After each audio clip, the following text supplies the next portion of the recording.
The Bruins lose 2-1 in overtime in the second game of the season to the New Jersey Devils, and Miles Wood is quickly becoming the Bruins' top villain of this season. I'm Evan Marinofsky, here with Conor Ryan on Bruins Rinkside, and I'm surprised. Miles Wood was not someone I picked as a potential villain for the Bruins this year. He has all the makings of one, but he's on the Devils 2 games into the season, and Miles Wood is already causing trouble with the Bruins.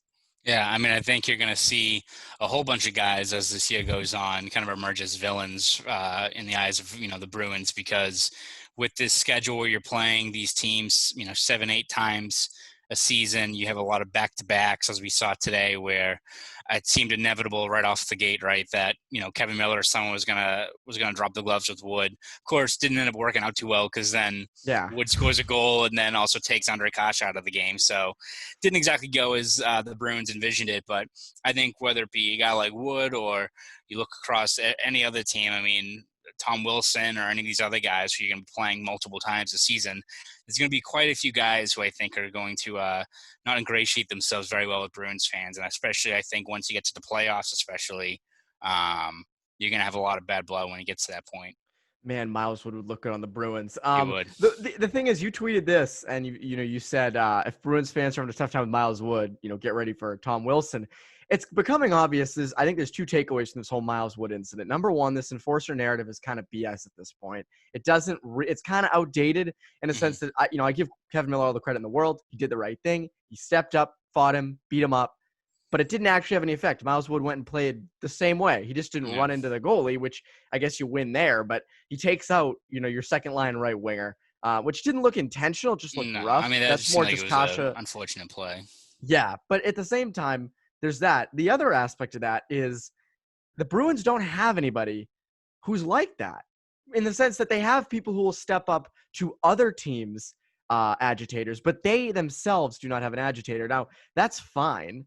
Again, like they get by fine without it, but they don't have someone who has the same impact as a Tom Wilson, as a Miles Wood. And as I said, that's okay. And I think that's what they expected Nick Ritchie to be, but he's nowhere near effective enough, even though he does technically have 2 goals in 2 games to start the season, but they don't have that they don't have that agitator. Is that going to hurt them down the road? I mean, we'll see. I mean, I think if you watch, the game on Saturday, it seemed like Trent Frederick was certainly being a pest. I mean, he makes Subban lose his cool after he doesn't get called for that hit he has, and then Subban gets a penalty for it. He's chirping everyone after the whistle. So I think you maybe have the early makings of a guy in Frederick in that role. So that could be a guy worth looking for. Obviously, I think you watch Wood, though. It seems like he's the prototypical Bruin, right? I mean, he's almost kind of like that. Like Blake Coleman kind of guy who, is a very good third line winger or who's who always they used to have, who the Devils used to have. Yeah, exactly. So, I mean, he fits that bill. So we'll see what the Bruins do with it. I mean, it's one of those times where Miller dropping the gloves with him, I think, not maybe you had to do it, but I think you had to at least account for that. And at least that gets the retribution and all those angles of it out of the way. But I don't know how you view that as being something that like turns the tide of a game. I think it's more or less just keeping other teams in check, that you can't, keep on running a goalie without at least getting pummeled a little bit. Is that going to prevent Miles Wood from then scoring a goal? No, of course not. That's his job, is to score goals. But so, I mean, we'll see how the Bruins handle it going forward. But in terms of having an agitator on their team, I could definitely see a guy like Frederick, stepping into that role. Again, there was one point in the game on Saturday where he also kind of took himself out of the play a little bit to drop a guy. So I think you have to learn to get that fine balance where you can't just be running guys. You can't just be doing that the entire game unless you want to be, the game has evolved past that in a couple of years. But Frederick could be a guy, though, I think could develop into that, especially as his offensive game kind of turns the corner a little bit.